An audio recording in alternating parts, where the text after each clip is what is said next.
But this is what we said 2 weeks ago. We said that some practical things to do while we're making goals is that we want to consult others. We want to get opinions from other people. Miranda, I need you to pay attention. Thank you. We need to consult others and get others' opinions, especially people like our parents, our teachers, people who we respect and have given us instructions in the past. We want to be specific when we make a goal. So like we want to say, I want to do well in soccer this year. Like that's not a goal. That's like I like to do well at something. Like, yeah, it's not a goal. It's just like, yeah, you know, that's what I kind of want to do. So we want to be specific. We want to say, you know, I want to play, I don't know, 10 games this year. I want to get off the bench this year. Whatever it is, like set a goal for that, okay? Something specific. We want to consider the past, so we don't want to like forget what went wrong in the past. We want to know what went well. We want to just have a full perspective. Hindsight's 2020. Remember we talked about that. Like, you know, you can see how you messed up and maybe learn from that in the future. And finally, this was not the least important or the last thing we do, but it was the most important thing we talked about 2 weeks ago, which is why it was last on the list. But we want to consult God. We want to be prayerful in our approach to making goals and planning for the future. Okay?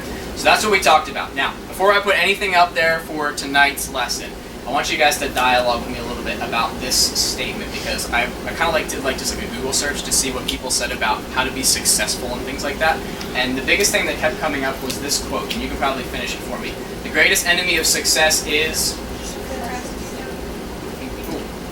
Somebody said the one I wanted to go to. No. Failure is probably part of it. The greatest enemy of success is fear. Is the quote that kept coming up in many different forms. But what do you guys think about that? Is that true? Is that accurate? Is that true for you? What do you think, Arun? That's true. Fear can motivate you. So, like, if there's a line behind you, fear motivates you to run away from it, right? Yeah. There's a motivating factor to fear. Go ahead. Never mind. Talk with me about that. What do you think? Is the greatest enemy of success fear? I agree with Aurora. I actually kind of think it helps, because when I'm scared of something, I make kind of determined to do it. All right. Cool. Annie, were you gonna say something? I was gonna say I don't think they're mutually exclusive. I don't think the one cancels the other, because I think you can be. There's another quote that's like, anything you're not afraid of doing isn't worth doing, or something like that. That anything that doesn't scare you isn't worth doing, or something to that effect. Okay. So I think that you're gonna be even more successful in. I mean, not necessarily in your own eyes, but I feel like if you're afraid of something and then you succeed at it anyway, it's going to feel like more of a success than if it wasn't something that scared you. Sure. Overcoming a challenge is always feel accomplished, right? Something that you had to overcome. Go ahead. I think sometimes it goes both ways. Like, I think sometimes people motivate you, like if someone's chasing you with like a knife, fear. You're in Friday the 13th. Yeah. Fear is going to motivate you to just run away, ultimately. Okay. But in some cases, like school, for instance, if you're afraid that you're going to not be able to succeed on a test, it could like cloud everything. Yeah. And like just like literally not think of anything. Yes. So there's two sides of fear, right? There's debilitating fear and there's motivating fear. So fear that motivates me, you know, causes me to do something. When fear is like petrifying, then I can't do anything. So I think that's what this quote is going for. And you can like amend it to say like, specifically, the enemy of success is fear of failure, or you know, fear of the pressure that's going to be put on you, like fear of something. But I think, and you said Hudson, and you said Annie, I think the biggest enemy of fear is like procrastination, or excuse me, of success is procrastination or laziness, right? You know, which is the fear of getting something done, I guess, right? You know. I feel like that's where we are. So that's going to be a key part of what we talk about tonight. So we're talking about keeping goals. That's what we talked about, making goals. Tonight we're talking about keeping them. So number one thing, we want to practice diligence, especially when things are easy. We want to practice diligence, especially when things are easy. And I find that in Proverbs, which is probably a popular one here. The plans of the diligent lead surely to abundance, but everyone who is hasty comes only to poverty. And so I think the word hasty in this context really especially applies to somebody who like just does a rush job, like as little work as possible to get done kind of thing. You know, it's like I want to reserve as much time for other things and spend as little time as possible working. So there's a procrastinating element in there. There's a lazy element in there. Because sometimes like you think like the one who's hasty, he's going to do a good job. He's going to get it done quickly, and you know that's great. Not always the case, right? And so what comes to mind is my classmates that I used to have when I was at Rowan. And so I mean, some of your classes are probably set up a little bit differently. Like, you guys have a lot of the same people in your class as you're moving up in the grades and everything. I mean, not always. You get new kids. And some people take different schedules and things like that. But when you're in college, there's just so many different people doing different studies at different times, different schedules, different professors for the same subjects and stuff. Like, whenever you go into a classroom for the first couple of weeks, like you probably don't know anybody. Even like people that are like, I was an English student, so I got to know some other English students while I was there. But like, because they had different schedules and like they would take different professors, like you didn't always have the same people. So anyway, I say all that to say that like when you go into a classroom and you start like small talking, like you're probably just going to talk about the professor or talk about work or something. And so inevitably I'm going to turn to the person next to me if I'm willing to be talkative and say something like, yeah, so you start the paper yet, or what are you doing for your final project? And invariably, the answer would always be, I haven't started it yet. And it's like, 2 weeks from, or a week or whatever from the due date. And so I just I can't understand that mindset. So like, I gotta qualify it a little bit, because like when I would write papers or things like that, like I would probably, to some people, be called a procrastinator, because I would do the bulk of the work a little closer to the deadline. But I would like get started on it ahead of time. Like I'd set up the document, I'd format everything, I'd put like some quotes in there, I'd put some sources in there, I'd like draft an opening paragraph or something. So I had like something done, and then throughout the semester, working toward the deadline or whatever, I would like work on it as I was reading the book, or as I just kind of like throw a little bit here and there. But the bulk of the work I would do a little closer to the deadline. So I understand that. I think I'm like a little bit of a pressure writer in that sense. Like I gotta like work within like a deadline or something. But like these other kids in my class that I would talk to, they're like, I haven't started yet. Maybe you guys probably have experienced that as well, some kids in your classes as well. But like that's this idea that I'm gonna wait as long as possible, do as little work as possible, as quickly as possible, and get done, so I can have fun or have other things that are more important. That's the idea, and it says here that the one who's hasty comes to poverty. I mean, this is like in the context of somebody who's not, in an agricultural society, somebody who's not caring about his crops, and, his cows and all that kind of stuff. So there's that side of it, but I think the same is true of us when we're doing studies, when we're doing, sports or whatever. We don't want to put the effort into it. We're hasty. We're lazy, even though we might like work a lot at one time, or like we like keep that window as small as possible. We're not really being diligent. I think diligence involves attentiveness, focus, dedication to the task at hand. You don't have to be, in other words, you don't have to be completely inactive to fit the lazy modifier. You can be lazy and still like do things. You see what I'm saying? Like you're not, the lazy person is not somebody who just sits on the couch all the time. The lazy person is actually somebody who's like this, who maybe does some things, but like restricts the work to a very small and very ineffective period of time. So we want to practice diligence when things are easy, because laziness and procrastination are really the two sides of the same coin. Like they're synonymous. We can kind of use the same word to describe the same thing. There's a couple of assumptions that when laziness makes. Number one, it assumes that like there's going to be time later, which there might not be. I'm going to go to the library the day before my paper is due, and I'm going to work on it then. I'll have time. Well, what if the library loses power? Or what if they don't have your book, or like you just don't know. There's always all these assumptions involved there. It also assumes that what I want to do right now is the most important thing. So Xbox, man, that's what I got to do right now. I can't write the paper. That's the most important thing. Netflix, that's what I got to do right now. That's the most important thing. It assumes that my immediate desire is the thing that's going to satisfy, is the most important thing. Not always the case. It also assumes that my downtime is the most important thing.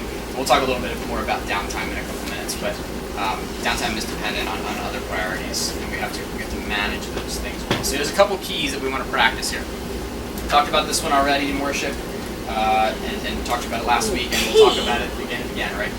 Prayer is key for diligence. Prayer is key for diligence, and I see that in a lot of ways in the Lord's Prayer. What does Jesus say? But lead us not into temptation. Okay. So there's a sense that when we are idle and when we're lazy, idle hands at the devil's workshop, right?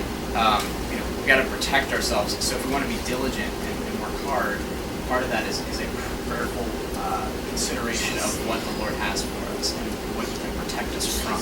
we're not doing anything, we're being lazy, we can come upon a whole lot of things right now.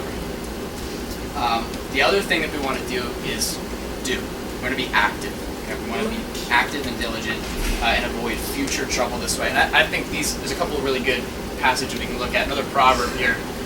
Little sleep, little slumber, little folding of the hands to rest, and poverty will come upon you like a robber, and want like an armed man.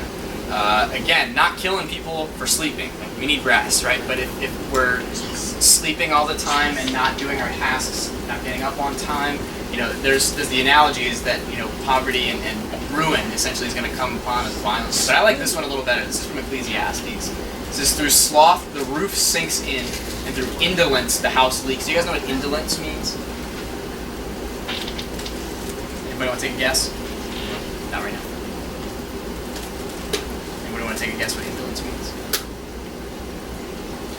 It's actually the extreme avoidance of work. It's the avoidance of being active in any way, shape, or form. And it's compared to a roof sinking in under the water pressure. So, you guys ever seen like what water can do to things? Like this is pretty cool. I just kind of like Google search. This is like the same rock from a couple different angles, but like however many thousands of times the tide has come in and out has like eliminated the full base of the rock to these like three little leg things that are left. Water is a powerful thing, but actually, when I think about water erosion, the biggest thing I think of is my sister's room when I was growing up. All right, so my parents bought an old house, so lots of things that need to be fixed all the time, including now. And my brother and I shared a room, and then my sister was next door, so we had a wall right there. And then above my sister's room was a deck. So above my parents' house was an apartment. My grandmother lived up there for a while, and then like the previous owners had rented it out and that kind of stuff. So the problem with that was whatever they did with the deck made the roof leak every time it rained. So not every time. It was more like when it was like a torrential downpour, when like the wind was blowing a certain way. Like my sister's ceiling would get all water spots, and then eventually like it started to buckle, and then like, it actually got to the point where it was coming in our room because we had that shared wall, so it would like kind of billow out. It was a mess. So we actually ended up having to like tear out the ceiling and the walls. And my brother and I, we like redid everything and took the carpet out. And like neither one of us has ever done any kind of like home demolition or home repair. So like there's these spots where the drywall's like this now because it's an old house too, so give me a break. But we had to like tear it all out and fix it because there was a leak. That's what being lazy, what it results in. It's a slow buildup, and then there's something really catastrophic in it. Water damages everything. Mold and just the water pressure can just destroy all kinds of stuff. It's the same way with laziness. The point is that when we want to be diligent and active, we want to avoid future trouble. We don't let the water creep in when we're active. We want to be diligent. We want to avoid laziness because spiritual or physical laziness is just the gateway to all kinds of problems. Right? So when we want to keep our goals, we want to be practicing diligence when we do them. Number 2, we're going to practice patience when things are hard. You guys can quote this one for me. From James, count it all joy, my brothers, when you meet trials of various kinds, for you know that the testing of your faith produces steadfastness. That's another word for patience. That patience or steadfastness or endurance have its full effect, that you may be perfect and complete, lacking in nothing. He's not saying like you're going to never have any problems again when he says it's perfect, and when he says that you will be perfect, it's actually saying you'll be mature. You'll be able to understand and handle the problems as they come. Patience is like this perfecting agent that just kind of really helps us to be able to endure frustrations and the more mature we become, the more patient we are. It's kind of like this circular effect, although sometimes you feel like you need patience in order to have learn patience. You're going to be patient to be able to become patient. Anyway, that's just the way I think about things. But here's the deal. When it comes to keeping goals, going through hard things, whatever you want to put in there, we're a people that really want immediate results, right? We want to see things happen immediately. It's difficult to put your nose to the grindstone to do something and then not see any results from it. But patience is the thing that allows us to do that instead of just kind of giving up at the first sign of difficulty. We don't want to be like the little boy who playing baseball by himself in the backyard, right? Playing baseball by himself. So he's strutting around, he's got his baseball cap, he's got the ball, the bat, and he does, what every boy playing baseball by himself does, right? And So throws it up in the air. He's like, I'm the greatest hitter in the world. Throws it up in the air, swings, and just misses the ball. Gets the ground. Fixes his hat, picks the ball up. The greatest hit in the world. Swings, misses completely. Strike 2. Picks up the ball, fixes his hat, checks his bat, throws the ball up in the air. I'm the greatest hitter in the world. Swings and misses again. He goes, wow, I'm the greatest pitcher in the world. There's a delicate balance, right? So on one hand, we can be optimistic when those kinds of things happen, and kind of like look at it from a different angle. Like, I'm not the greatest hitter, but maybe I'm the greatest pitcher in the world. But I think sometimes, we quit far too early, right? We get frustrated and we change hats and kind of give up on something before we actually have the opportunity to figure out how to do it properly. I mean, sometimes we need failure and frustration to show us that we're aiming at the wrong thing. Sometimes we need to beat our head against the wall a little bit before we realize it's not what God wanted me to do at all. So we go that way. He wants me to be a pitcher, not a hitter. That kind of thing. But we need to know when it's appropriate. We're going to talk a little bit about that in a couple of weeks. But other times we just need to assume, or not so quickly assume, that just because something's hard means we should try something else. Right? That's what patience does for us. It enables us to keep working there. And our keys are easy. Okay, we've got prayer again. All right, we want to work not in our own strength. We want to rely upon God, and we want to use prayer not as like a panic button, but like something that we use all the time. It's just like regular conversation that we have with God to strengthen us and keep us on track, keep us focused. And the other side of this is that we need to know when to rest. We need to know when it's appropriate to rest and when it's appropriate to keep working. Again, downtime is like a priority. We need rest, we need sleep, we need to stop working now and again. There's a reason why God created 7 days instead of 6 days. Rest is built into that. But we need to know when it's appropriate. By the way, total tangent. Those of you who stay up till 4 in the morning playing Xbox and watching Netflix, stop doing that. Don't do that. Even if your parents are okay with it, which they're really not, even if they're just tired of fighting with you, that's just a bad idea. Not only are you setting yourself up for temptation when nobody's around and nobody knows what you're watching, but you're also killing your ability to focus in the morning. It's just a terrible idea. Stop doing that. All right. Know when it is appropriate to go to bed. Okay? It's not 4 in the morning. It's not after one more episode. Although Netflix is really convenient now, because if you guys notice, at least on the PlayStation, when you go to play the next episode, it starts playing without you having to hit it. Does that do it? It's just started doing that all of a sudden. That's oh, this is great. I don't have to do anything. You have 10 seconds to choose if you're going to keep watching or not. Right. And then, at the end of that one episode, it just starts looping the next one. I mean, it's done that for a while, but it just started whenever I choose it, all I got to do is hit the show I want, and it just starts playing. I don't have to choose the episode or anything. The menu stays there, but it starts playing the show right away. It's a wonderful, terrible thing. Anyway, we don't want to stay up until 4 in the morning to that. We want to know when it's appropriate to rest. We want to know when we're glorifying the Lord with our choice of how we're managing our time. So last thing, we want to practice dependence on the Lord always. All right, let me walk you through a couple passages here. So stay with me. I think this is really important. So Jesus, he talks about, in the temptation, right? He's being led into the wilderness by the devil, who's going to tempt him for 40 days. Okay. So after fasting 40 days, verse 2, he was hungry. And the tempter came to him and said, if you are the Son of God, command these stones to become loaves of bread. But he answered, it is written, man shall not live by bread alone, but by every word that comes from the mouth of God. So we got this idea, he's quoting from the Old Testament, man's not, his need is not just something that's going to nourish him physically, there's something else that he needs. And so Jesus says he's not going to be tempted by that, he's going to remain faithful. But he goes on with this bread analogy a little bit in John, where he says, truly I say to you, whoever believes has eternal life. He says, I am the bread of life. It's that metaphor again. Your fathers ate the manna in the wilderness and they died. You guys remember manna and what that is? What was manna? Right. So Israel's hungry, they're wandering in the wilderness. Bread comes from heaven. They call it manna, and it's exactly what they need. And actually, ironically, there's some of them you may recall that try to store it up and save some for the next day, and it rots like that. They can't keep it. They got to take just enough and then trust that the Lord is going to provide more the next day. He's referring to this, but he says, this is the bread that comes down from heaven so that one may eat of it and not die. I am the living bread that came down from heaven. If anyone eats of this bread, he will live forever. and the bread that I will give for the life of the world is my flesh. I mean, again, not literally saying, here, take a bite, but like, I represent what God gave to Israel. And he pulls this. I'm going to read you one more passage. Stay with me. Stay with me. This is really, really cool. This is God speaking to Israel, where he says, you shall remember the whole way that the Lord your God has led you these 40 years in the wilderness, that he might humble you, testing you to know what was in your heart, whether you would keep his commandments or not. And he humbled you and let you hunger. He humbled you and let you hunger. He fed you with manna, which you did not know, nor did your fathers know, that he might make you know that man does not live by bread alone. There's that quote. But man lives by every word that comes from the mouth of the Lord. I want you guys to see that, okay? Stay with me. God purposely let Israel be hungry.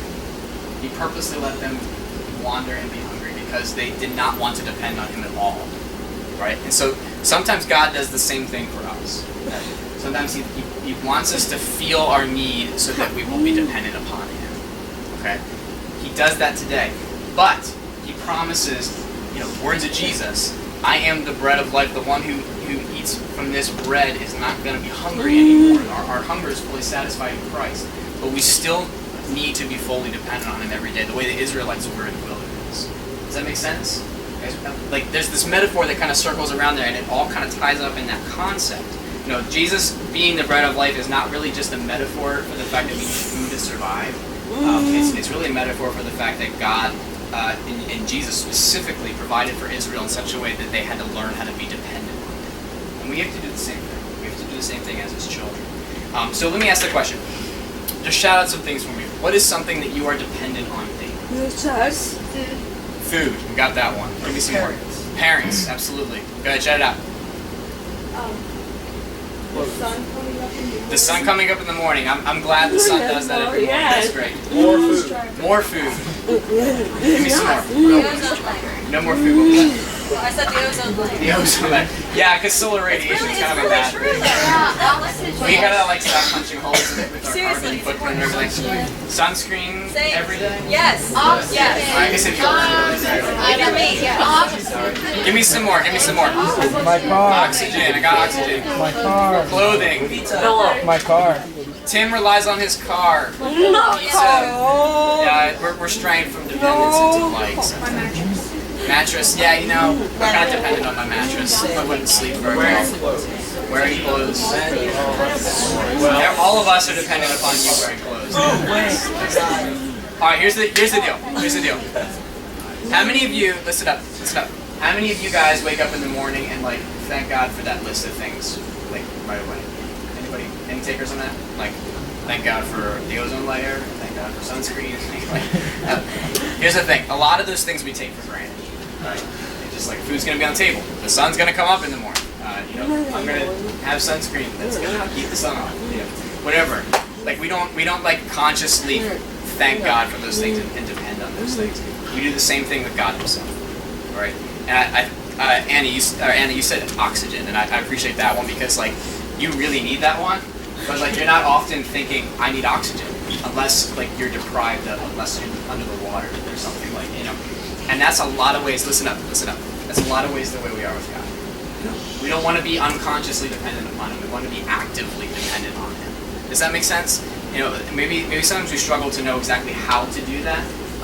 But we need to be aware that that's where our hearts should be. We should be actively dependent on Him in a way that we wake up in the morning and we say, like the psalmist, when I wake, I'm going to be satisfied with your likeness and nothing else. That's what I want. I want to be like you, God. I want to be satisfied with you. I'm going to be dependent on Him. All right. So let me give you a couple keys, and then we're going to be done. All right. Here's our keys. We got prayer. We got thankfulness. All right. These two things work harmoniously together. And part of being dependent on the Lord, guys, is how when you have something going on and you're just God, I'm really stressed out about this. Please, work on this. Help me with this. Jesus' name, amen. You kind of do those kind of prayers when you got a big test or a big challenge or a big something coming up. But then what happens right after you stop praying? Anybody? What happens when you stop praying? What do you do? Go right back. What's that? Go right back. Go right back into life. How many of you just obsess over the thing over and over again? Lord, take this from me, help me out with it, but I'm gonna keep worrying about it. that's not really being dependent on the Lord. That's saying, God, here's my problem. I want you to know about it, but I'm going to handle it. You know, even though we're saying, Lord, take it, we're actually keeping it close to our chest because, like, we don't trust God to do something with that. Maybe we don't see Him working in us, so we don't trust Him to take that. We gotta like genuinely give our concerns and anxieties to the Lord. It's like yielding, relinquishing control to the Lord. And often, you know, when we actually do that and we like, I'm going to give this to you, God. I'm not going to keep it for myself to worry about and handle on my own. A lot of times we can really see Him working in those moments. You know, whatever the scenario is, maybe we're not going to like have some miraculous change where we don't have to go through that thing anymore. But we can see God working in ways that, you know, whether it's clarity of thought or, you know, God brings somebody along to give us a hand. You know, there's ways that God works, and we can see that if we're willing to actually let go and stop trying to control everything and of ourselves. Not that we can like control any of those things anyway, but we feel like we can. And thankfulness, again, all those things you guys listed, right? You know, you're not supposed to wake up every morning. I'm not going to insist that you wake up every morning, and thank God for that list of things. But at the same time, our gratitude to the Lord should be boundless. He gave everything for us, and so we should give everything for Him in return. That's just the way it should be. It's not like we're trying to earn something or like pay Him back in some way, but like because He gave everything for us, like our natural response should be to glorify Him and be thankful to Him. All right. So here's the deal. Here's what I want to do to wrap up. Just a show of hands. How many of you have actually engaged with the questions and set some goals that I've given you guys? Okay. Here's the deal. I want to ask you guys a question that's going to sound really harsh, but I want you to ask it of yourself. Why are you here? Right? I'm not upset with anybody for not doing something that I asked them to do. Like, that would be really silly of me. But I want to know, and I want you to ask yourself, why are you actually here? Because if you're just here to hang out and hit around a giant ball over a volleyball net, you're here for the wrong reason. If you're just here to hang out and sing some fun songs, you're here for the wrong reason. So, you know, I'm not a prophet, I'm not a truth teller, I'm not, you know, nothing mystical, but I am here to communicate what I believe to be the truth of God's word to you. So when I challenge you to do something, and you don't want to do anything with it, I mean, that's concerning to me. That tells me that you guys are just here to hear a quick little lesson and get out of here as quickly as possible. Some of you guys haven't been here, but I'm not addressing you guys. But the deal is that I want you guys to engage with this thing. I think it's really important that we don't just coast through life. I believe that God wants us to be active and vigilant and seize every opportunity to redeem the time because the days are evil. That's what His word says. So please, pick up a copy of it. I've emailed it to you guys. I put it on Facebook. It's there. It's available. It's on the youth table. Grab a copy of that and engage with it. I'm not telling you to do something for me. I'm not upset with you guys. I'm not disappointed with you guys. But I think it's really important that we work for these kinds of things. All right? You guys with me on that? All right? Pray about it. Talk to your parents about it. I just want you guys to realize that the next day is not necessarily a guarantee. And so we want to be able to set goals that are glorifying to the Lord and live in such a way that every minute we are giving back to Him and redeeming for His glory, for our good. All right? So I'm going to pray. Again, that's not like Justin trying to make you guys feel guilty. I'm not, trying to stiff arm you into do something you don't want to do. Some of you might read through that and say, you know what, I feel like I'm in a good place and God's really working in my life. And that's totally great, and I'm totally comfortable with that. But I want you guys to interact with this in a way that, what you're doing here on a Wednesday night means you're coming and actually your hearts are open and wanting to be changed by the word. Does that make sense? You guys cool? All right, I'm going to pray, and then we're going to go play some games and hang out. I'm going to hang out up here for a few minutes, so if you guys need to chat about anything, feel